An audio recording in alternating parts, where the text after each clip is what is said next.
transit planning and orderly development of peri-urban areas utilizing town planning schemes. Creative redevelopment of cities.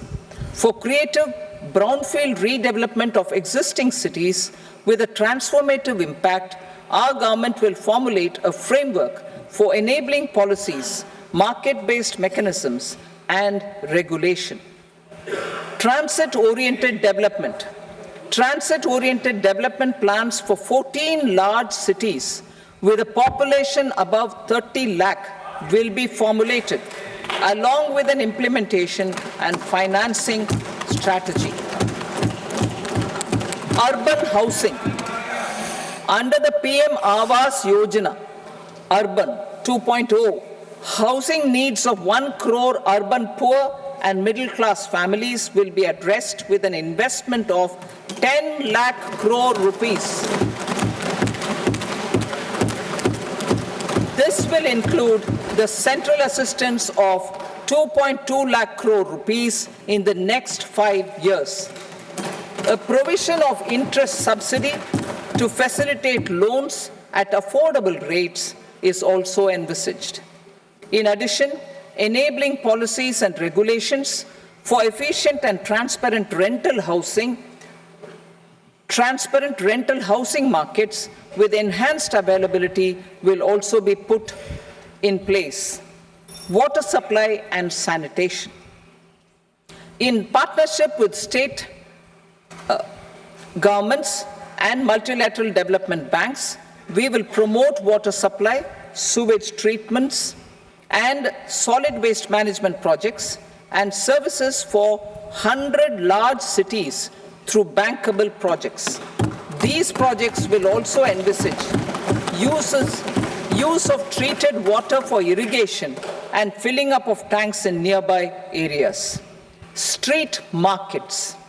Building on the success of PM Swanidhi scheme in transforming the lives of street vendors, our government envisions a scheme to support each year over the next 5 years the development of 100 weekly hearts or street food hubs in select cities.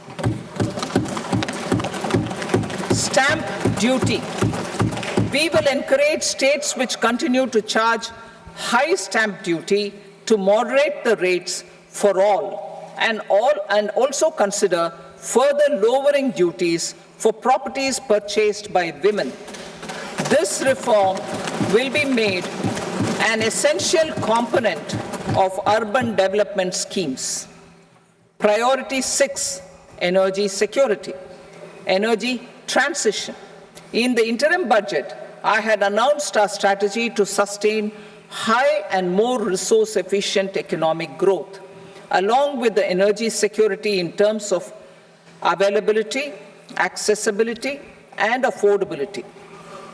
We will bring out a policy document on appropriate energy transition pathways that balances the imperatives of employment, growth, and environmental sustainability.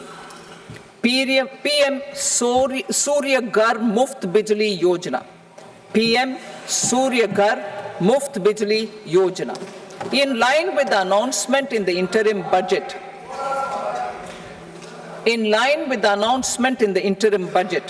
PM Surya Ghar Muft Bijli Yojana has been launched to install rooftop solar plants to enable 1 crore households obtain free electricity up to 300 units every month. The scheme has generated remarkable response with more than 1.28 crore registrations and 14 lakh applications, and we will further encourage it. Pumped storage policy. A policy for promoting pumped storage projects will be brought out for electricity storage and facilitating smooth integration of the growing share of renewable energy with its variable and intermittent nature in the overall energy mix. Research and development of small and modular nuclear reactors.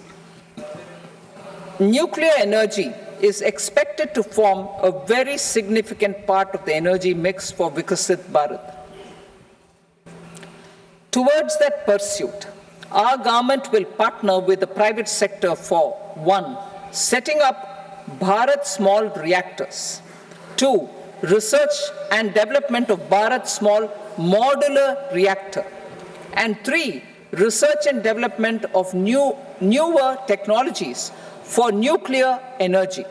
The R&D funding announced in the interim budget will be made available for this sector also. Advanced ultra supercritical thermal power plants. The development of indigenous technology for advanced ultra supercritical thermal power plants with much higher efficiency has been completed. A joint venture between NTPC and BHEL will set up a full-scale 800 megawatt commercial plant using AUSC technology. The government will provide the required fiscal support. Moving forward, development of indigenous capacity for the production of high-grade steel and other advanced metallurgy materials for these plants will result in strong spin-off benefits for the economy. Roadmap for hard-to-abate industries. A roadmap for moving the hard-to-abate industries from energy efficiency targets to emission targets will be formulated. Appropriate regulations for transition of these industries from the current perform, achieve, and trade mode to Indian carbon market mode will be put in place. Support to traditional micro and small industries. An investment-grade energy audit of traditional micro and small industries in 60 clusters, including brass and ceramic, will be facilitated. Financial support will be provided for shifting them to cleaner forms of energy and implementation of energy efficiency measures. The scheme will be replicated in another 100 clusters in the next phase. Priority 7, infrastructure investment by central government. Significant investment the central government has made over the years in building and improving infrastructure has had a strong multiplier effect